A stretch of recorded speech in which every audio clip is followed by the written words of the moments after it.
bismillah. jërëjëf sëñ Ibrahima ginnaaw biñ la nuyoo ñu ngi nuyu ñi ñuy seetaan ñëpp ak fu ñu waay mën a seetaane moo xam ci biir réew mi wala bitim réew di ñaanalaat nag Cheikh Mamadou Mountakha suñu borom yàggal ko fi loolu tam ànd ak wér di ko ñaanal kilifa diini ci réew mi yëpp. di ñaan sumb bu bees bi nga xamante ni tàmbalewaat nañ ko te Sénégalais yi teg ko ci suñu ndodd di ñaan dugg ci bismillahi rahmaani rahim jeexal ko ci alhamdulilahi rabbil alamin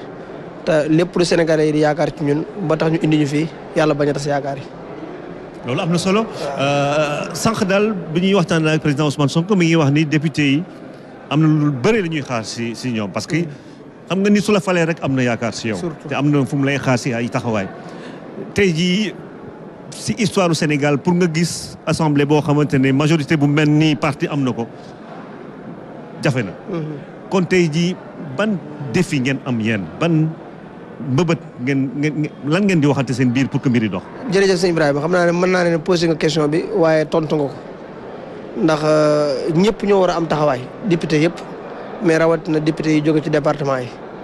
ndax département Sénégal yi ñun yàlla dogal na fa la ñu investir woon man maa ngi nekkoon tête de liste département Mbacké mais parce que 16 communes yëpp dem naa fa ci 21 jours fu ci nekk dem naa fa déglu seen i doléance mais li ngay ressentir ci askan wi mooy sonn nañ soxla nañ ko leen taxaw. te yaakaar nañ ko ci ñëpp mais ci député yi ci lañ ko gën a yaakaar kon au lieu que ñuy nekk député de parti mais député askan wi lañ war a doon te loolu la ñu suñ président parti ñaax loolu la ñu Sénégalais yóbbante it ndax ku jógee ci département yi war ngaa rusa ñëw ba ci assemblée nationale askan wala yónni di am kersa ci ne kii ñoo ko yónni loolu nag li tax nga mën koo def wala nga mën koo réussir mooy nga am taxawaay bu mat sëkk xam ne dërëm bi ñu lay war a fay au niveau assemblée nationale pour nga lekk ko mu leew il faut nga taxaw fi taxawaay bu mat sëkk te incha allah rabbi loolu la ñu fas yéene def ba askan wi ñu yónni duñu jëppi. si sa tournée yi nga jot a def Sénégalais yi nga jot a gis lan nga gën a dégg lan mooy seen lan moo gën a nekk seen jafe-jafe. xam nga man dama naan jafe-jafe département Mbacké mooy jafe-jafe département yi ci Sénégal yëpp mais boo ko di tënk bu la neex nga tënk ko ci ñeent bi si njëkk mooy amuñu yoon yu baax bi ci topp mooy amuñu barabu fajukaay yu doy beneen bi ci toppaat mooy problème mu ndox beneen bi ci toppaat mooy problème mu emploi des jeunes bu dee Touba moom problème mu assainissement ak problème mu ndox la ñuy jooy. kon jafe-jafe yooyu pour nga saafara ko surtout nguur gu bees gi nga xam dafa ñëw Sénégalais am ci ñoom yaakaar loolu taxawaay la laaj bu mat sëkk man ni ma ko faral di waxe dama ne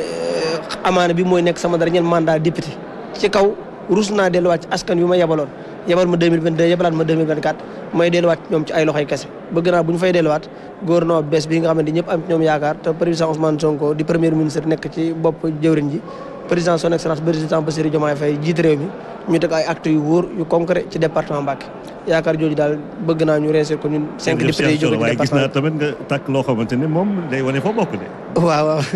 lii moom suñu identité la moom. jërëjëf moo ñu identifié jërëjëf danaa ñu jël suñu beneen mbokku député waaw Thérèse